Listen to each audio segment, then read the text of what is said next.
join me for a cup of coffee. I just want to encourage all of you who are thinking of not enrolling your children in public school this year to just take a breath. So I want you to take a breath with me, okay? So let's take a breath together. It always makes me feel better just to breathe it out. The first thing I want to tell you is that everything is going to be okay. It's going to be okay. If you are choosing to homeschool this year because of COVID-19 or distance learning, or you don't like the way that the school system is going to look for your child this year, I want you to ask yourself a question. Are you going to homeschool long term, or do you think you're just going to homeschool for this semester? Now, you may start to homeschool and your answer right now might be, I'm only doing it for a year. That's all I'm ever doing. But if you know for certain that you're going to send your children back to school the following year, I want you to really think about what that entails. If you plan on sending your child back to school and you plan on keeping them out just for a year, it's very important that you look up the standards of learning for that grade in your state. The reason for that is if you're in a state that teaches Common Core, and they're going to teach Common Core next year, and you keep your child at home, but you don't get a homeschool curriculum that teaches Common Core, your child's gonna go back to school the next year and they're gonna be in a pickle because they're gonna have missed an entire year of a Common Core teaching. They're gonna have great teaching, but they're not gonna be able to understand the following grade with Common Core. If they're teaching sentence diagramming in the grade that your child is in this year, and you get a curriculum that isn't teaching that, and then they go to school, they have a gap in their education. If you're not planning on sending them back to school, you don't necessarily have to look at that. But if you are, I encourage you to weigh whether or not you want to homeschool this year, and if you're going to be able to really hit those standards of learning. Let's talk curriculum. Let's say you're going to keep your child home this year.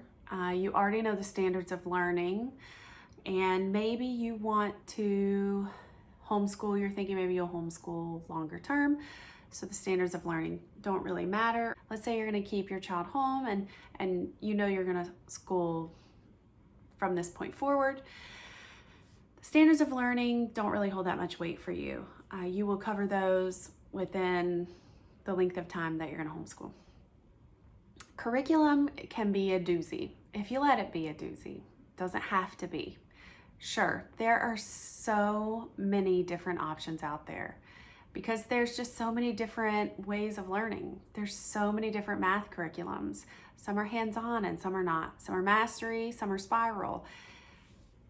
I encourage you to go and look at my video that I posted, 6 things to launch your homeschool, because I'm going to talk about the methods of homeschooling, your child's learning style, and then how you then pick curriculum. It's going to be very important. Do you want secular or faith-based? All of these questions that you're going to answer from that video are really going to weed out a lot of curriculum that you might have just chosen because you were unaware of the methods of homeschooling that resonate with you, your child's learning style. So I want to encourage you to go watch that video and then just come back to finish this. So if you have watched that video, you understand all of that, and you're looking at curriculum for your child, I would encourage you to make a spreadsheet. Make a spreadsheet of the ones you like.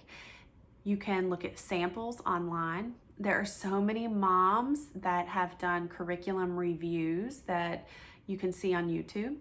You can usually hashtag on Instagram, and a lot of mothers on there will answer your questions as to whether they love that or they don't. I would highly recommend looking for used curriculum, which you can find. If you seek out groups, homeschooling groups in your area on Facebook, and you ask about curriculum that you're interested in that maybe you would like to find used, I guarantee you that they would point you in the right direction. So use your resources. There's a lot of curriculum, but once you really start paring it down, there really isn't that much. So let's talk about me. This year we're going to use the same math. We use Matthew C. I love Matthew C. It is mastery based, it's hands-on, and my daughter has really learned a lot from Matthew C.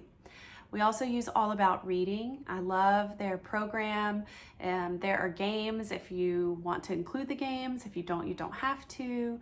It comes with everything you need, a teacher's book and a child's book, and there are 3 readers. And I just really love the program. It comes with a box of their words, and we just really like it. We were using a program before that, but my daughter just wasn't excelling, and so I switched and I sold the other program. So there are a lot of people out there that are selling used programs. Now, I have switched math. We were using a different math, and now we use Matthew C. And so you may find a math, and that's why I'm encouraging you to buy it used, because you may find one and it just may not be the right fit. This year, I'm actually looking for the 2020-2021 year of science curriculum, and I've narrowed it down to 3. So now I'm gonna look at YouTube reviews, and I am going to try to see if I can get a sample and see what the pages look like. And then I'm gonna compare cost. And then I'm also gonna ask my daughter, like, which one do you think that you would like? So listen, breathe it out. Curriculum seems daunting, but it's not. You don't have to spend tons and tons of money on curriculum. Our budget for this year, or the amount that I have set out that we're gonna spend this year on curriculum, is $600, but that is for also some preschool items for my son, which may seem like a lot, but really that's it. It's all of our books, it's all of the curriculum, it's all of our extra readers. Sure, I can go out and buy new markers and buy new craft materials and buy all that stuff, which along the way, we may need those things. But you would need those anyways at home if your child was an artsy child or they liked to paint. So there's curriculum. Don't let it freak you out. No matter what you choose, your child is going to learn, and you have to just let go of that. One of the things that you will learn homeschooling is that the connection that you have with your child supersedes so many other things. Education is important, and knowledge is important. Reading aloud to your children is so important. However, if you don't have a connection with your child, then you're going to ask yourself, why are you doing this? If you're not seeking that connection with your children. One of the reasons that I homeschool is because I want to be with my kids, and I want to be their mother, their teacher. I want to be their guide.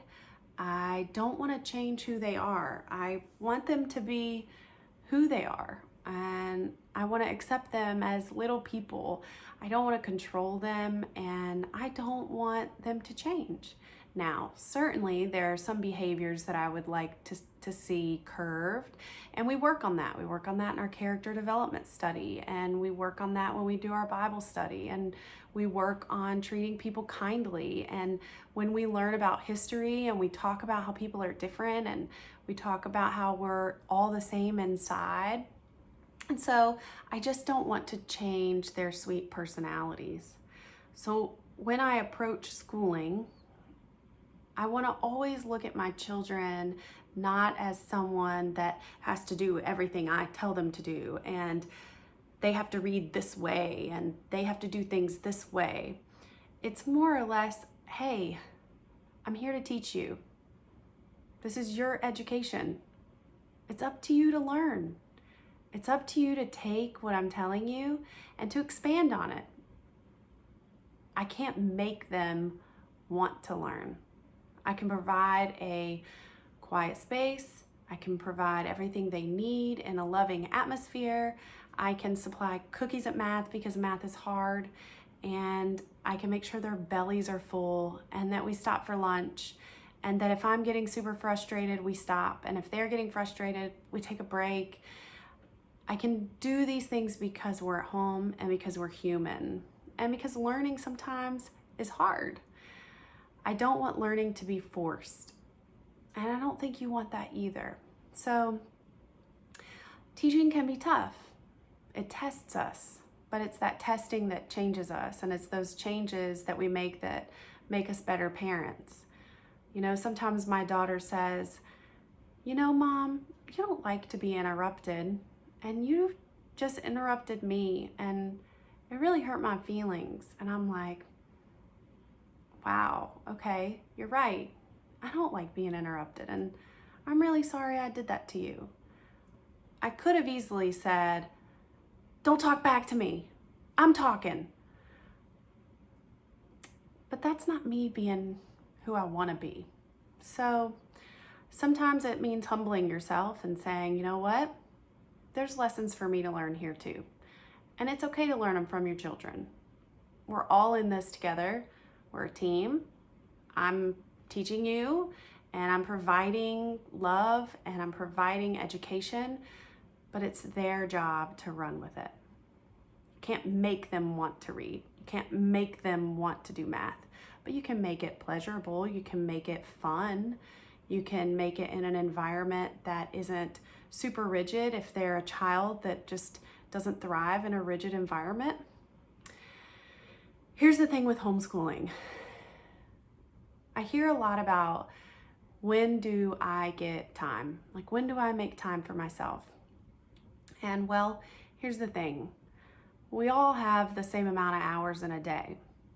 And so I can't really make any more time. There's still laundry that needs to be done, and my husband works full time, and there's food to be made and laundry that needs to be not just washed but folded, and that's not my favorite.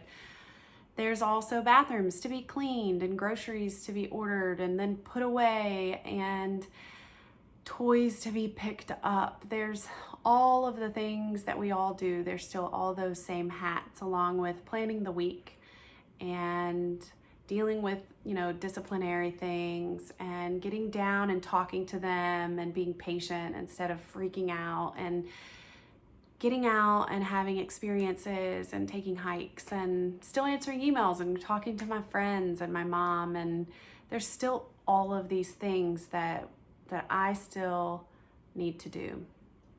But I look at my time differently than I used to look at my time. I look at my time as an opportunity to invest in my children. And so sometimes when my daughter is doing her math work, I'm playing a game with my son, and we're playing cards and we're laughing, and my time just doesn't look like it used to look like. And I think maybe at first it was hard for me to not have a lot of time together, because my children did go to preschool, and I did have that 3 hours a day of the gym or whatever it was that I was doing.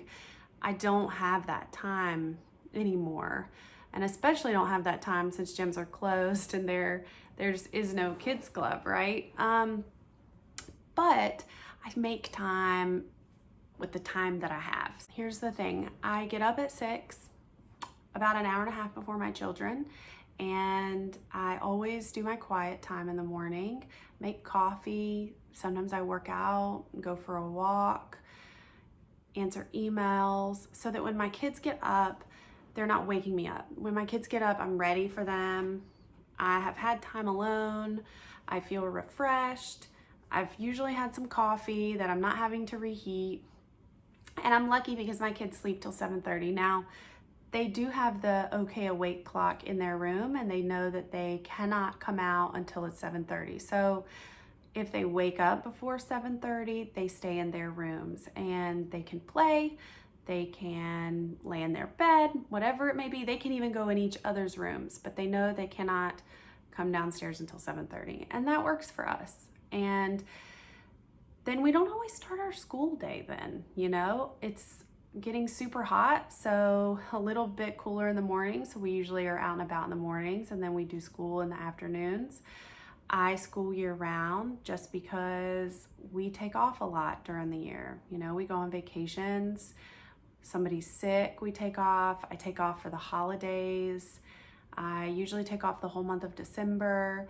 We do take off a little bit more time in August, but we've just had like 2 or 3 weeks off with family recently. So I just school year round because that's what works for us, and it makes it more flexible for me just to take off time whenever we need it or we want it, as long as I get in the certain amount of days per school year within that year.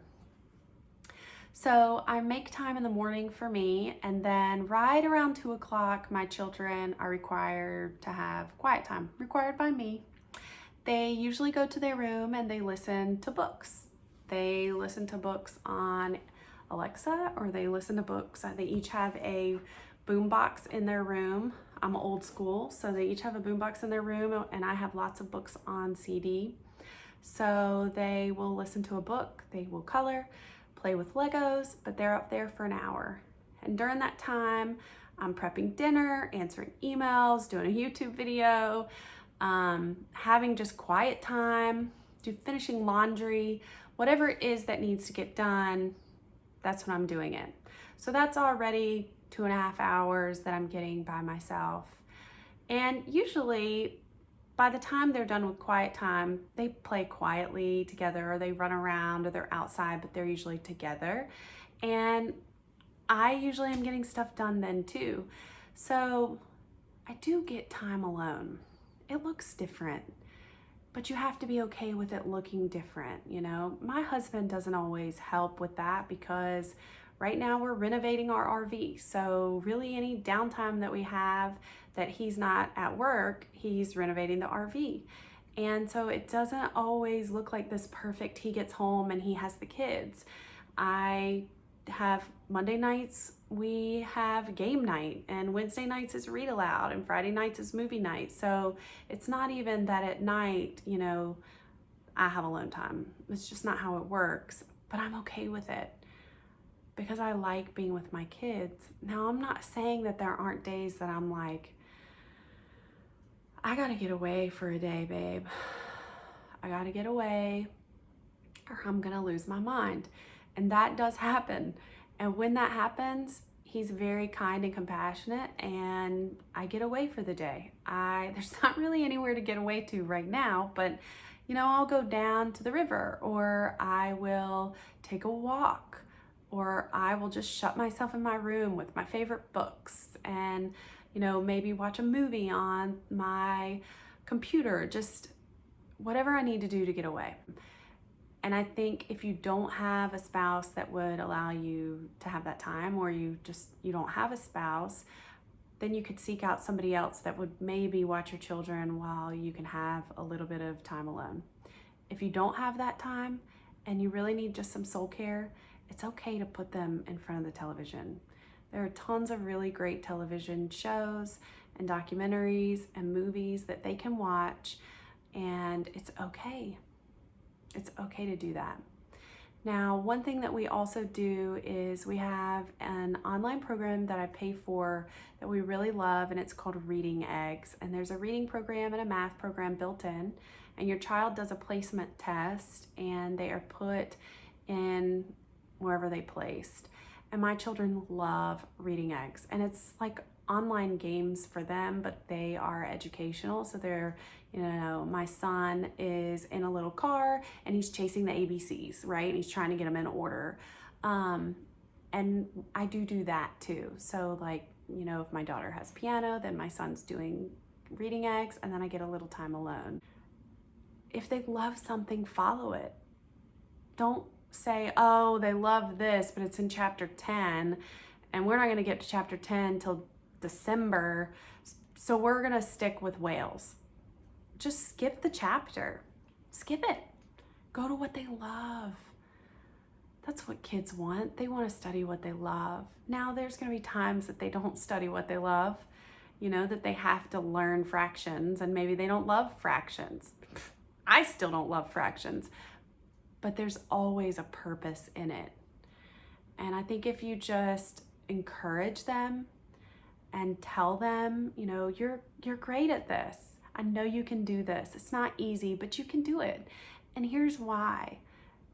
Because after this is this, and you have to know this before you get to this, and not everything in life is easy, and usually things that are hard are the things that are worth it.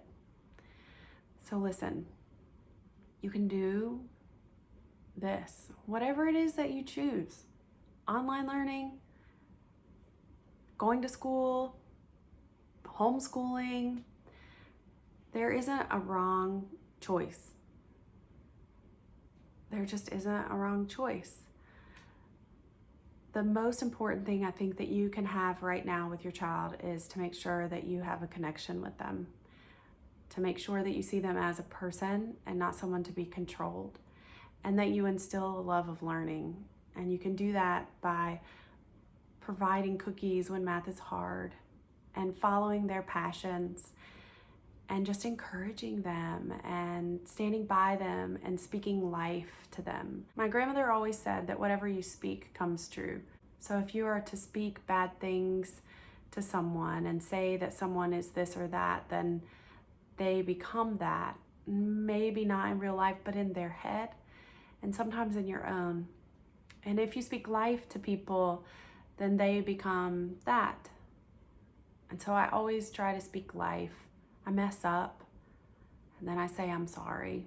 And sometimes I cry, and I say I'm sorry, because I'm not perfect, and sometimes I yell, and then I feel really bad, and I have to get on my knees, and then I say I'm sorry. But it's important to remember to speak to our children the way we want to be spoken to, and to speak life. I hope this helps. I hope that you know that there isn't a wrong answer. There isn't a wrong curriculum. And if you have questions about curriculum or certain curriculums, if I know of them, I will answer them. And if I don't, I can point you to someone that does. And we can just start there. So I hope that you've enjoyed your cup and that I have answered some of the questions for you. I'm sure that there are thousands more that I would love to answer. So go ahead and ask them, and I look forward to meeting again soon. Bye.